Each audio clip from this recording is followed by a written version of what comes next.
Matchup note-taking. Basically, when you're doing this, you're surveying a matchup and trying to summarize it.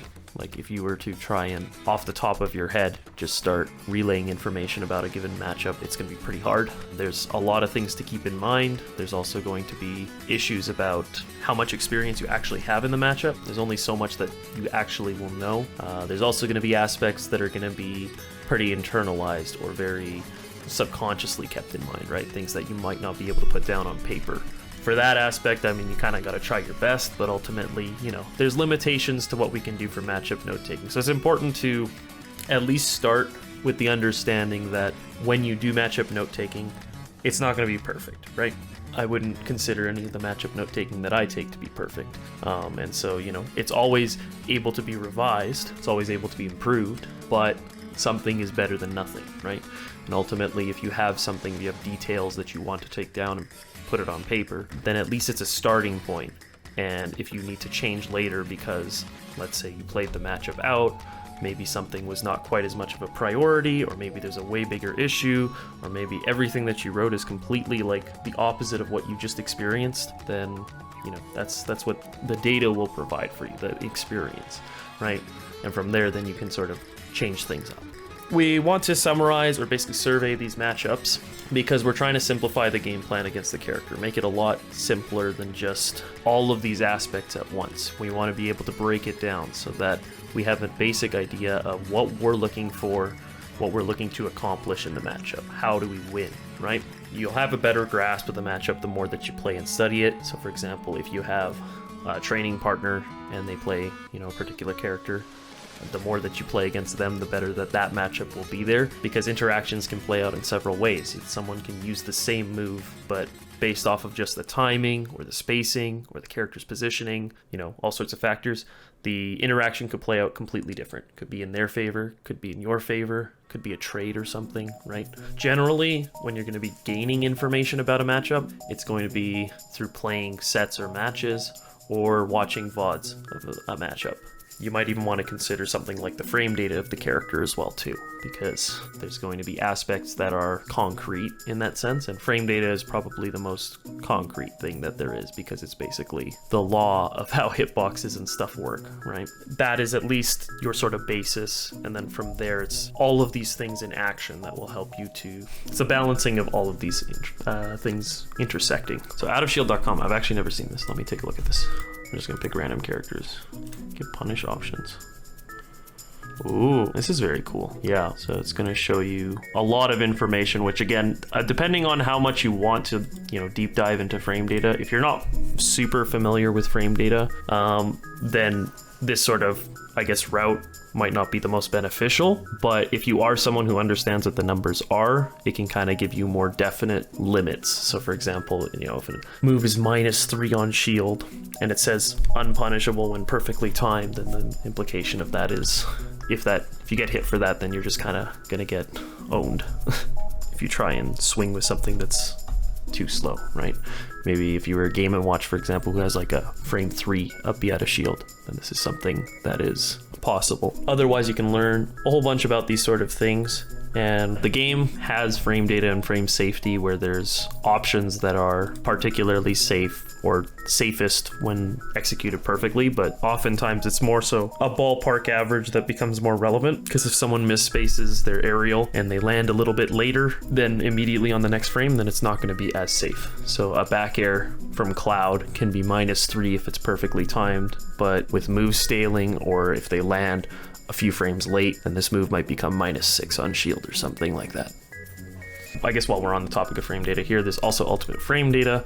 I find that probably the most simplest area to look at if you are looking to figure out a matchup is to go to the bottom of the page and pay attention to the out of shield section. Because that's basically going to be almost like a bare minimum of frame data knowledge that you might want to know. You might want to know exactly how much time that they have, or how quickly they can try and punish something if you hit their shield. There's obviously other moves that you'll want to care about more, like, again, like back air and that sort of stuff. Like, for example, we were just talking about back air, so I mean, obviously, I might care about this and look at this hitbox size and go like, holy cow, what do I do? But again, you treat it as you will. It's not mandatory in matchup note taking, but if you are aware or understand what's going on when there's all these numbers, then obviously feel free to incorporate that. It might be very helpful. Where do we start with this though? There might be different methods to taking the matchup note taking, but I try to keep it somewhat organized. So for starters, there's going to be a section at the start that I like to care about, which is about most dangerous openings. So essentially, the most reliable way that people can get damage is going to be if they can get their combo starters. If you are familiar with this character that you're facing, and you're aware of what they can do if they get the right combo, right? So take, for example, I don't know, let's say like Kazuya or like Mario, for example. I think Mario is a really good example where in the worst case scenario, he could be laddering you off the top, right? And so what's important to keep in mind with that specific punish is how did that start?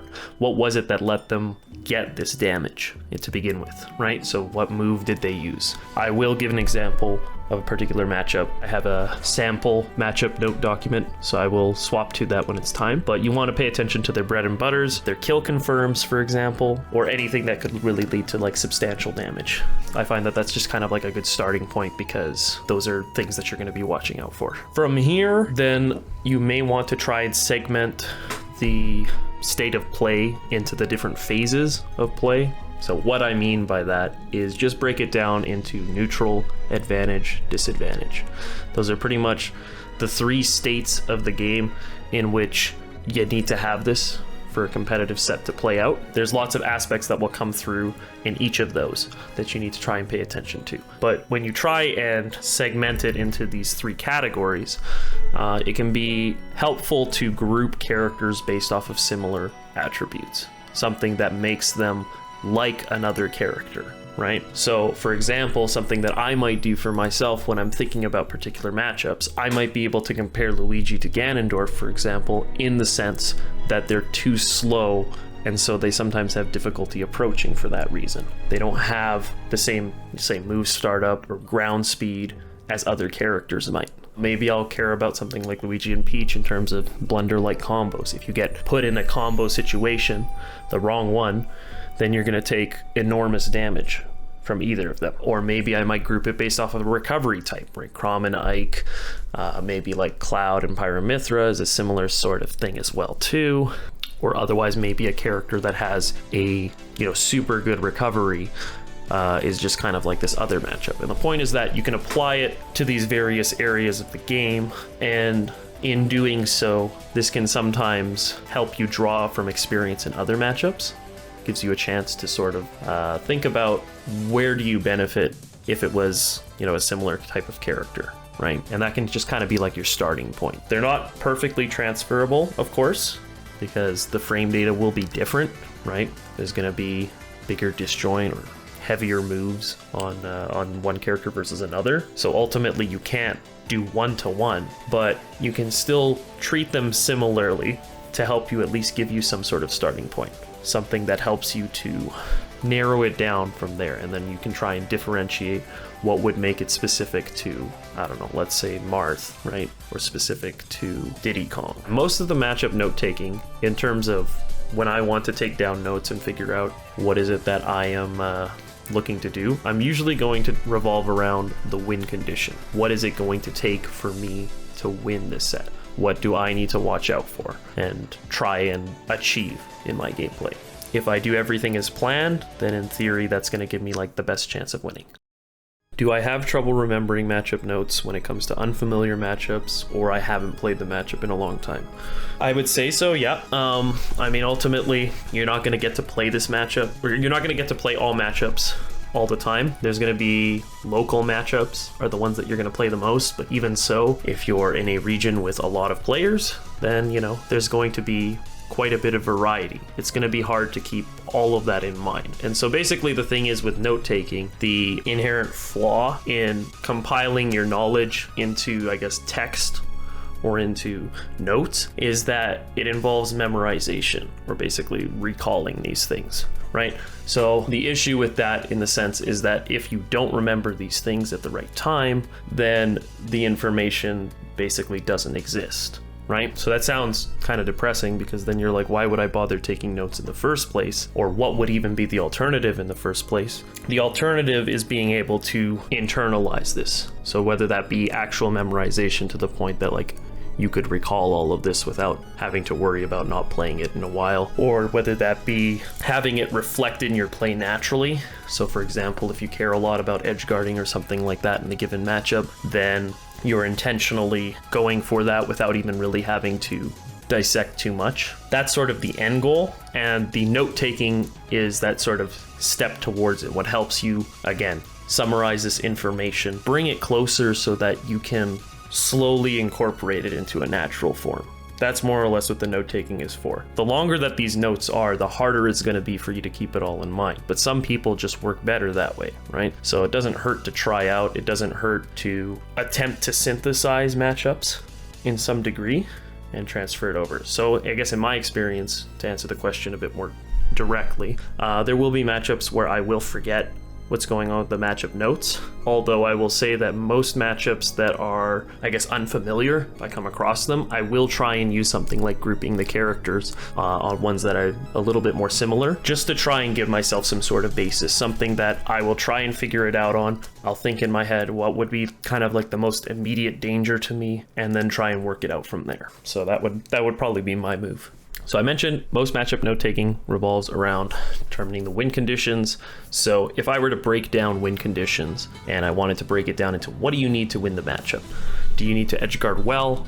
Do you need to execute well with your combo game? Do you need to abuse frame data in some way? So for example, do you have extra disjoint the other character just doesn't have? Do you have a speed in your movement? So for example, your dash or your aerial drift is significantly better. Do you have hitboxes that come out faster? Maybe you have a better way of putting on significant pressure. But either way, you want to try and get whatever edge you can, whatever competitive edge you can. Or do you have ways to hamper the opponent's gameplay? Some characters are very overbearing and they basically force you to play their game, right? And I mean, a lot of people talk about not wanting or not, you don't want to play the opponent's game. Do you have a way to stop them from being able to play their game, right? Or make it harder for them to do this instead of having them walk over you? These are some aspects that I think are very important when you're taking down matchup notes, because you want to figure out what are the weaknesses in that character that you're looking at and what are you trying to exploit, which can be specific to the character that you're playing. It'll be very important because maybe some characters just can't edge guard, right? Then you can't really consider that. You need something else to succeed. Or otherwise, if it really lines up, then you're going to have to figure out, how do I accomplish that, or how do I get it so that I get this chance to edge guard, or I get this chance to go for a huge combo. For characters that have very poor performance in areas where there's something that is, I guess, inherently flawed in the character or inherently flawed for the matchup, then the lose condition will be more important. For the purposes of this section, I'm just going to keep it simple. So DK being like juggled or edge guarded, there's not a whole lot that Donkey Kong can do in this situation, and so understanding that that situation alone is bad can tell you a lot. We'll be talking more about lose condition a little bit later though. So you take down the information, again, hopefully for neutral, advantage, disadvantage, and once you've finished with all of your notes, all these things that you want to look out for, the things you want to accomplish, it's worth returning and summarizing this into really small, like a small section, maybe just like a paragraph, right? Or a few sentences or something. Basically make it an even more concise version of how to approach this matchup. Because I don't know about you guys, I don't really feel like reading my notes. When I went through school, I would take down pages and pages of notes and then I didn't read them.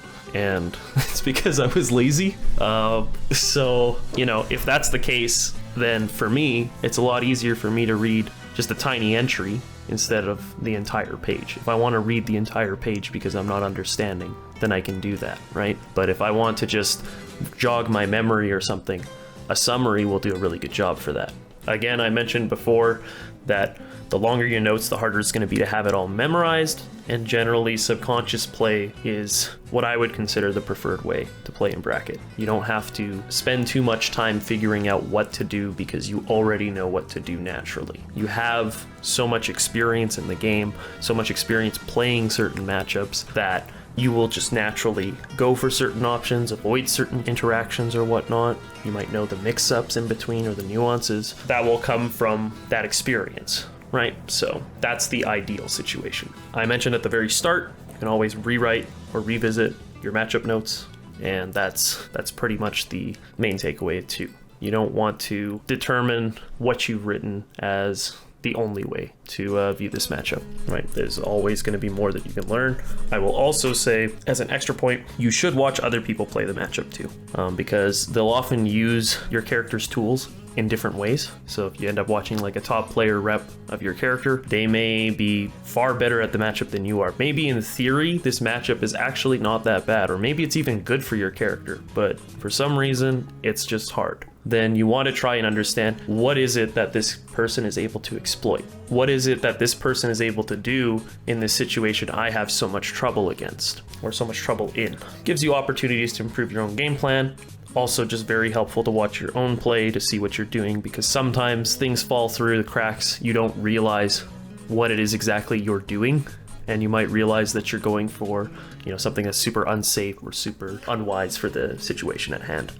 Why don't we go over a sample matchup kind of note-taking thing and see if that helps to clarify a little bit. So I did one for Pit versus Mario. This is a little bit old, but still will do the trick. Here's my summary section, which, I mean, if you want to if you want to group it into like more specific like subtitles and stuff, then feel free. But I know that this is just sort of a general idea. I describe Mario's range or lack of, makes this a matchup where I can choose when to go in.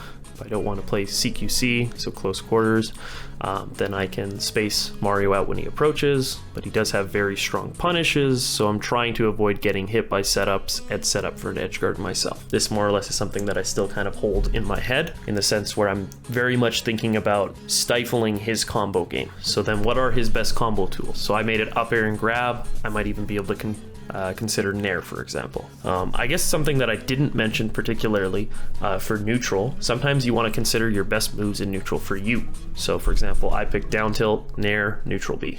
I thought that these were pretty good options. Maybe you might want to give yourself a justification about why you think these options are good. So if he's using a combination of fireballs, bair and grab to get in, Nair beats the fireballs, so that might be why I might use Pit Nair, because if I clashing with a fireball, then I win. It's mostly good to know if you'll use that move and intercept him. So for example, if I can see the setup timing for the fireball, then I might even be able to call it out. Bair can be outspaced, I can dash back, or I might even be able to catch him as he's rising up. And then basically you can talk about all sorts of different aspects. So again, reading through it all would be handy, but it will tell me a lot about what it is I'm trying to do in neutral, right? Don't want him to get too comfy. Don't want him to set up stuff on me, because if so, then I am going to get more easily comboed. But because I can control the pacing, then I can sort of decide what I want to do. I also mentioned one about getting up smashed out of shield if you end up nairing, just to be careful on shield pressure. Advantage, mentioning some things about what I might like to do there. Disadvantage, again, things that I might want to care about. And again, I might care about what would be the easiest way to avoid a lot of disadvantage-based situations. So I said jumps and orbiters are good. At ledge is a bit dangerous because he's got a dash attack that 2 frames, he's got flood, he's got cape, back throw at ledge, right? And so essentially, a whole bunch of things here that if I read through the whole document, I'll learn a lot, but I can pay attention to this section alone, and this might give me enough of a memory refresh to know this is what I approach generally, or this is how I approach the matchup generally. So hopefully that makes sense. How's that looking for everyone? I'll admit I'm not like the most wordy person in terms of matchup note taking. Like there's people who make theses on these things. I'm not that guy. It's worth just trying out. It's good to start out with it, right? Like I mentioned, it gives you a chance to just put into words what you're experiencing with these matchups, right? And so, I mean, obviously there's a degree to which I'm taking a seat back and thinking about this matchup. So sorry, if I go back to this situation, if I go back to here and we like fine like we do a fine comb over some of these certain situations, right? Let's say here, the main mix-ups are when he could use his jump and when he could use up B if I'm edge guarding him. And so essentially if you bait out the latter option, which is up B, that can be effective because then he might be getting or putting himself in a position that's very punishable. But I basically took some time to sit down, think about the matchup. Maybe I'll think about a specific interaction, like sending Mario off stage, and I'll think about what is it that Mario can do when he's in this situation. What is he going to try and do? And if he does this, what do I do then? Or like if it's something that's like a 50-50, what are the two different ways that could go down, right? Once you've got this together, I feel like it's just a very solid starting point. And again, you can revise it over time. If you're not too comfortable with the matchup, then the more you play it, the more chances you'll get to learn about it. And if you lack the experience yourself, then sometimes even just watching someone else do it can make a big difference. I had to spend some time learning Steve, which I ended up watching some pit players play against Steve. That was very helpful for me. I've had people who spoke about basically getting bodied by X player the first time around, and then by just sort of watching and learning some of the ways that another player attempted to punish options for the same character, they're able to make it a bit closer, or make it a little bit more doable. I think this is very handy, especially if it's a problem matchup for yourself. If you find that there's a matchup that it's just, I don't understand what's going on, I think that's probably a good place to start for these sort of matchups. Or otherwise you can do it for ones that you play against a lot because it'll be the most practical information.